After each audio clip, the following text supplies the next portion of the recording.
Good morning students. Today we are going to learn the topic is mode of pollination. In this class we are going to learn pollination, types of pollination and the mechanisms which are promoting self and cross pollinations. Okay. We know plants are producers. By now, we have learnt the sexual reproduction in plants. The best reproductive plants consist of male part and female parts. Okay, male parts are consist of stamens and the female parts consist of pistil. Here diagrammatically we can observe here this is a flower.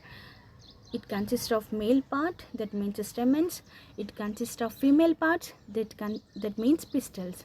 The fusion of these male and female parts give the result is embryo.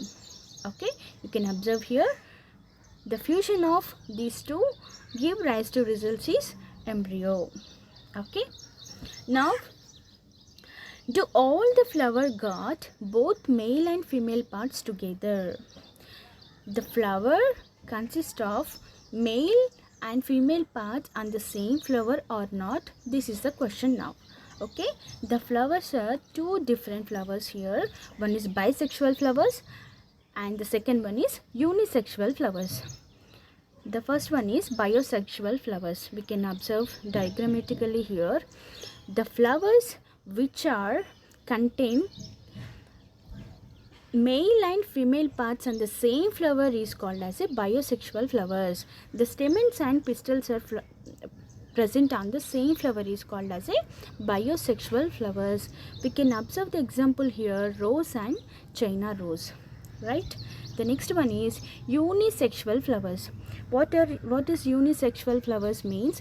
The flower which contains only male parts or female parts is called as a unisexual flowers. We can take examples like all gourds, sponge gourd, bitter gourd, ridge gourd and pumpkin flowers. These are all comes under unisexual flowers. Okay, so now we'll see what is pollination. Pollen grains are from anthers to the stigma is called as pollination. Here in diagram you can observe pollen grains are from anther. The pollen grains are transferring to the reproductive organ of this is a stigma. Okay, this is called as a pollination.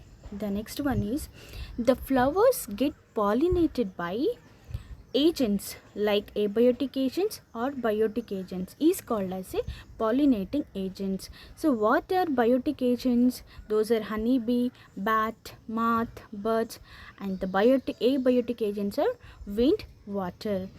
The flowers get pollinating. Here the pollen grains are transferred. The pollen grains are carrying through biotic or abiotic to the other flowers or the other plants is called as pollinating agents. So next one is types of pollination. This is two types. One is self-pollination and the next one is cross-pollination. The pollen grains may fall from anthers on the same flowers of the stigma is called as self-pollination.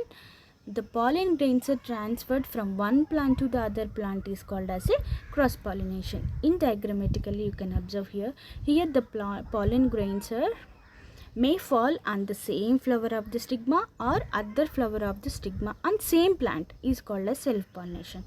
If the pollen grains are transferred from one plant to the other is called as cross-pollination.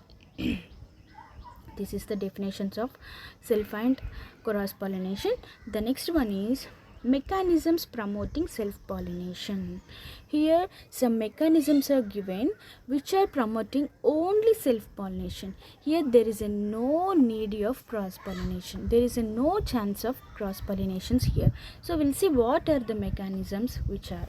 The first one is cleistogamy. What is cleistogamy? In this case flowers do not open at all.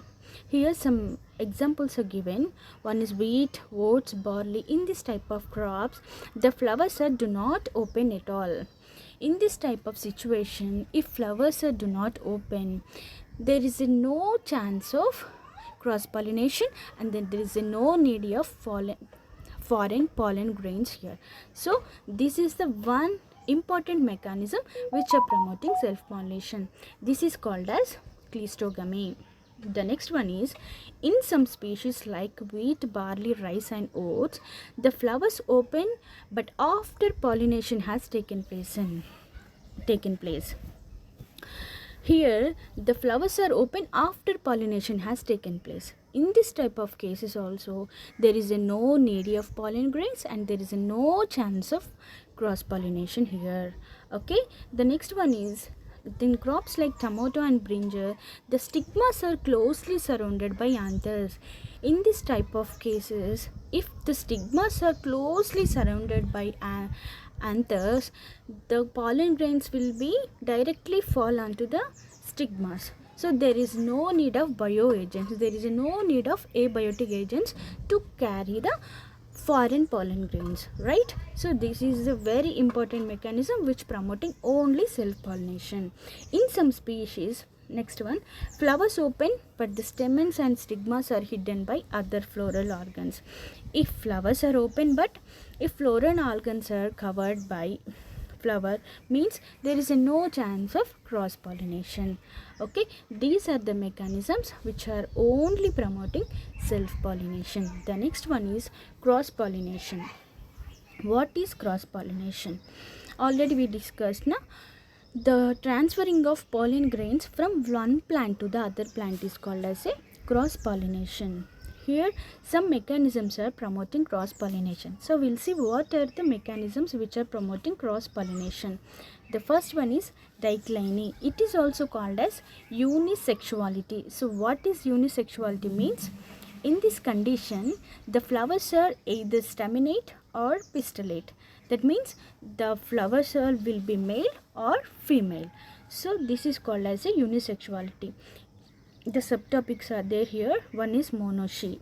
Staminate and pistillate flowers occurs in the same plant. Okay, the male and female parts are present on the same plant but different places. Here we can observe the examples like castor, mango and coconut. If the positions are at different place on the same plant, there is a need of pollen grains and there is a chance of occurring only cross pollination. So next one is dioecious. What is dioecious? The male and female flowers are present on different plants. In the case of monoecious, the two parts are present on the same plant but different places. But in this dioecious, the male and female flowers are present on the different plants. Here we can observe the examples like papaya, date, sun hemp, asparagus and spinach.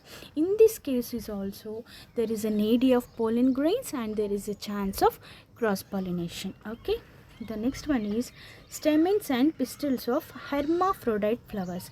Hermaphrodite flowers may mature at different times of cross pollination. Different times. Hermaphrodite flowers means what? It is a perfect flower. That means the flower consists of both the male and female parts is called as hermaphrodite flowers. But in these cases, the maturity will be occur in different times. Means if the maturity of both stamens and pistils at same time, it is a chance of self pollination. But here in this case, those are maturing different times. That's why there is a need of foreign pollen grain and there is a need of cross pollination. Here we can observe two mature different times means that is a subtopic is protogyny. Protogyny means in crop species like basra and pistils mature before stamens is called as a protogyny. Here pistils are maturing before stamens. In this case it is called as a protogyny. But when it comes to protandry, in maize and sugar beets, the stamens mature before pistils. So this is called as protandry. In this case, there is a chance of cross pollination. Here there is a need of foreign pollen grain. Okay. The next one is lucerne and alfalfa. Stigmas are covered with waxy layer. Here the stigma is surrounded by waxy layer. So here the visiting of honeybees are very important. Because of visiting of honeybees, it carries the foreign pollen grain. So there is a needy of pollen grain, and there is a chance of cross pollination. So these are the mechanisms which are promoting cross pollinations. This is about today's class. Okay, thank you very much.